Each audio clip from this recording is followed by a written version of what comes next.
ஐயா அனைவருக்கும் வணக்கம்.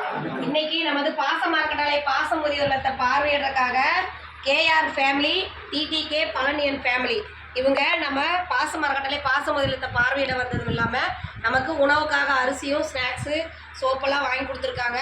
அவங்களுக்கு நமது பாச மார்க்கெட்டாலை பாச முதியோர் சார்பாக நன்றிகளையும் வாழ்த்துக்களையும் தெரிவிச்சுக்கிறோம். எங்கள் குடும்பம், தொழில், வாழ்க்கையில் அனைத்து செல்வம் பெற்று நீடுழி வாழ எங்கள் பாச மார்க்கெட்டாலை சார்பாக இறைவன்கிட்ட ஒரு பிரார்த்தனை வச்சுக்கிறோம்.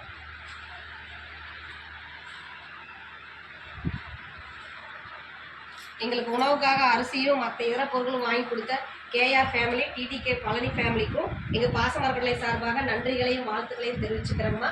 இந்த நேரத்தில் நாங்கள் உங்களுக்கு ஒரு கோரிக்கை வைக்கிறோம். என்னென்னு கேட்டிங்கன்னா, நமது பாச மார்க்கெட்டாலை பாச முதியோர்கள் ஆரம்பித்து 2 வருஷம் முடிஞ்சு 3வது வருஷத்தில் போயிட்டுருக்காங்கம்மா.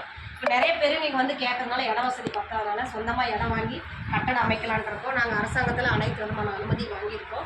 அதுக்கு தங்களால் முடிஞ்ச உதவி எங்களுக்கு செஞ்சு தர மாதிரி நாங்கள் கேட்டுக்கிறோம். நீங்கள் மட்டும் இல்லாத உங்களுக்கு தெரிஞ்ச இடத்துலலாம் இந்த மாதிரி ஒரு முதியோர் இருக்குது, அதுக்கு சொந்தமாக கட்டடம் அமைக்க போகிறாங்க, அதுக்கு நம்மளால் முடிஞ்ச உதவி செய்யலாம்னு சொல்லி நீங்களும் எங்கள் முதியோர் இல்லத்தை வெளியே கொண்டு சென்று எங்களுக்கு கூடிய விரைவில் சொந்த கட்டடம் அமையறதுக்கு உங்களால் முடிஞ்ச செஞ்சு தர மாதிரி எங்கள் பெரியவங்க சார்பாக நாங்கள் கேட்டுக்கிறோம். உதவி புரிந்தவங்களுக்கு மீண்டும் ஒரு முறை நன்றிகளையும் வாழ்த்துக்களையும் தெரிவிச்சுக்கிறோம். வாழ்க வளத்துடன்.